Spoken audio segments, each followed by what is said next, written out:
ఈరోజు 175 చోట్ల క్యాండిడేట్లు పెట్టడానికి చంద్రబాబు నాయుడుకి క్యాండిడేట్లు దొరక్క పవన్ కళ్యాణ్తో జత కలిసినా కూడా ఇంకా కూడా అనౌన్స్ చేయలేని దౌర్భాగ్య స్థితిలో ఉంటూ రాష్ట్రం సంగతి దేవుడు ఎరుగు, కనీసం నా కుప్పాన్నైనా నేను కాపాడుకోకపోతే రాబోయే 2024లో 175కి 175 అని జగన్మోహన్ రెడ్డి గారు ఘంటాపదంగా చెప్తున్నప్పుడు మనం ఓడిపోతే తలెత్తుకోలేమన్న భయంతో ఈరోజు కుప్పానికి వెళ్తున్నారు తప్ప మరొకటి కాదు.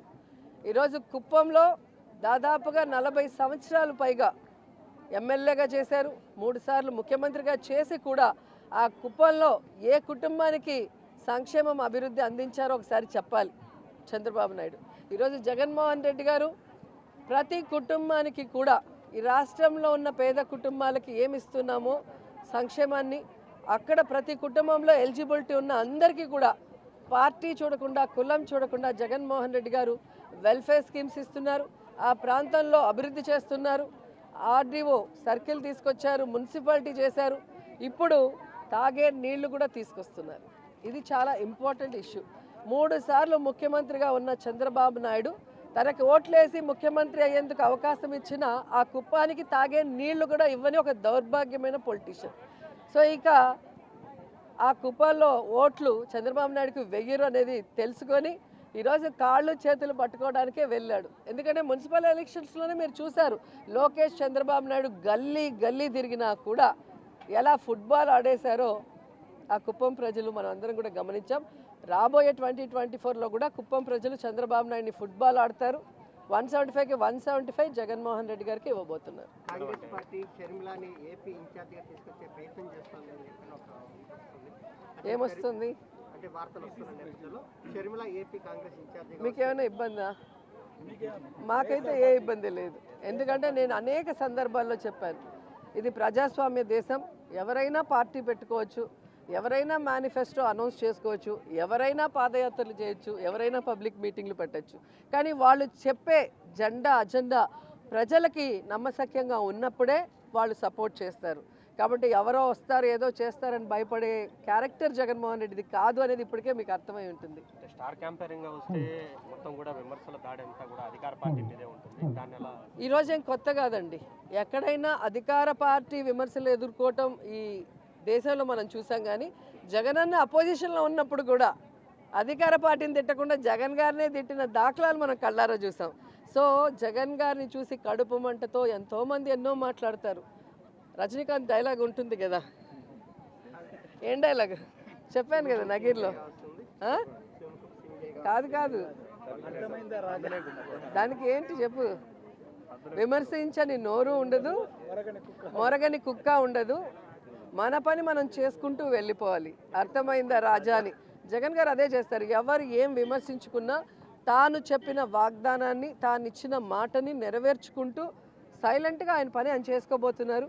ప్రజలు గమనిస్తున్నారు కాబట్టి ఈరోజు 2019 నుంచి ఈ రోజుటి వరకు ఏ ఎన్నికలు వచ్చినా కూడా వార్ వన్ సైడ్ అన్నట్టుగా జగనన్నకే సపోర్టివ్గా ఉన్నారు అంటే అర్థం అదే. సో వాడెవడో తిట్టాడని మనం తిడితే ఏముంటుంది, నేను తెలంగాణలో నించుంటే అని చెప్పి అన్నిసార్లు చెప్పుంటాడు పవన్ కళ్యాణ్. నించుంటే కదా తెలిసేది, ఆంధ్రాలో నించుంటే 2 చోట్ల ఓడిచ్చారు, తెలంగాణలో పార్టీ నించోబెడితే బర్రె లెక్క కన్నా తీసిపోయాడు. అంటే ఎంత మీ మీడియా హైప్ చేసినా పవన్ కళ్యాణ్ని లోకేష్ని జాకీలు పెట్టి ఎత్తాల్సిందే కానీ ఆ జాకీలు ఇరిగిపోతున్నాయి, వాళ్ళు మాత్రం పైకి రావట్లేదు. అంటే అధికార పార్టీలో సంబంధించి సీటు రానటువంటి ఎమ్మెల్యేలందరూ కూడా కాంగ్రెస్ పార్టీకి టచ్లో ఉన్నారని ఆ అధ్యక్షుడు కూడా చెప్పారు. అదే సునకానందం, పచ్చ ఛానళ్ళ సునకానందం. ఇప్పటి వరకు 175 చోట్ల అనౌన్స్ చేయలేకపోయారు. సో ఎక్కడైనా ఎవరైనా కొట్టాడుకొని బయటకు వస్తే వాడికి సీట్ ఇద్దామా అనే ఆలోచన. సో అలా ఎవడొచ్చినా కూడా వాడి ఓడిపోవడం తప్ప ఇంకోటి కాదు. ఎందుకంటే గతంలో కూడా మీరు చూశారు, జగనన్న అజెండాతో గెలిచిన 23 మంది డబ్బు కోసం పదవుల కోసం తెలుగుదేశం పార్టీకి వెళితే 2019 ఎన్నికల్లో ప్రజలు వాళ్ళని చిత్తుగా ఓడించారు. కాబట్టి ప్రజలు గమనిస్తున్నారు, ఇక్కడి నుంచి పోయేవాడికి రాజకీయంగా సూసైడ్ చేసుకున్నట్టే తప్ప మరొకటి కాదు. ఎప్పుడు కూడా ప్రజలకి మంచి చేసేవాడు, ఇచ్చిన మాట మీద నిలబడే నాయకుడినే ప్రజలందరూ కూడా ఆశీర్వదిస్తారు, ఇష్టపడతారు. అలాంటి జగనన్నతో ఉంటే ఒక ఎమ్మెల్యే ఎంపీయే కాదు కదండి, ఎమ్మెల్సీలు ఉన్నాయి, కార్పొరేషన్ చైర్ ఉన్నాయి. ఎవరికి ఏం సరిపోతుంది, ఏ టైంలో ఎవరికి ఏం ఇవ్వాలో జగనన్నకు తెలుసు. ఫస్ట్ టైం నాకు కూడా జిల్లాలో మరి సమీకరణ వల్ల మినిస్టర్ ఇవ్వలేనప్పుడు ఏపీఐసి చైర్పర్సన్ ఇచ్చారు. సో జగన్ గారికి తెలుసు ఎవరితో ఎలా ప్రజలకి సర్వీస్ చేయించాలి అని. అంతేగాని పదవులే పరమావధిగా పార్టీలు మారేవాడికి ఎప్పటికీ కూడా రాజకీయంగా భవిష్యత్తు ఉండదు. Thank you. మహిళగా మంత్రి పదవి బాధ్యతలు నిర్వర్తిస్తున్న రోజా సెల్వమణి గారికి ఒక మనవి, సూచన, హెచ్చరిక. రోజా గారు, మహిళల నుంచి మన సమాజం, ఇతరులు కాస్త సభ్యత, సంస్కారం, హుందాతనం ఆశిస్తారు. అందులో రాజకీయాల్లో ఉన్న మహిళలు ఇంకెంత హుందాగా ఉండాలో ముందు తరంలో ఉన్న ఎంతోమంది మహిళా నాయకురాలను చూసి నేర్చుకోండి. ఈరోజు తెలుగుదేశం గురించి, తెలుగుదేశం నాయకుల గురించి మీరు మాట్లాడే మాటలు, మీ హావభావాలు చాలా నీచంగా ఉంటున్నాయి. ముఖ్యంగా మీకు ఎలా ఉందో నాకు తెలియదు, కానీ మీ గురించి ఆంధ్ర రాష్ట్రంలో ఇతర మహిళలు తిరుగుతున్న తిట్లు అవన్నీ వింటుంటే మీరు ఏ పార్టీ వారైనా సరే కానీ మహిళ కాబట్టి మహిళలుగా మేమందరం కూడా సిగ్గుపడుతున్నాం. ఏ రంగంలో మహిళలు ఎలా ఉండకూడదో అలా ఉంటున్నారు మీరు. ఈరోజు 175 నియోజకవర్గాల్లో తెలుగుదేశం పార్టీ అభ్యర్థుల గురించి నోరు పారేసుకుంటున్నారు. దయచేసి ఒక్కటి ముందు గమనించుకోండి. మీకు కానీ మీలాగా తెలుగుదేశం పార్టీ మీద నోరు పారేసుకుంటున్న వాళ్ళు జగన్ రెడ్డి ప్రాపకం కోసం రేపుదే మీకు అసలు టికెట్లు వస్తాయో లేదో తెలియదు కాబట్టి నోరు పారేసుకుంటేనైనా జగన్ రెడ్డి టికెట్లు ఇస్తారని ఒక నీచమైన ఆలోచనతో నోరు పారేసుకుంటున్నారు. ఎప్పుడు ఎన్నికలు వచ్చినా 175 నియోజకవర్గాల్లో గెలుపుని సాధించే అభ్యర్థులతో రెడీగా ఉన్నది తెలుగుదేశం పార్టీ.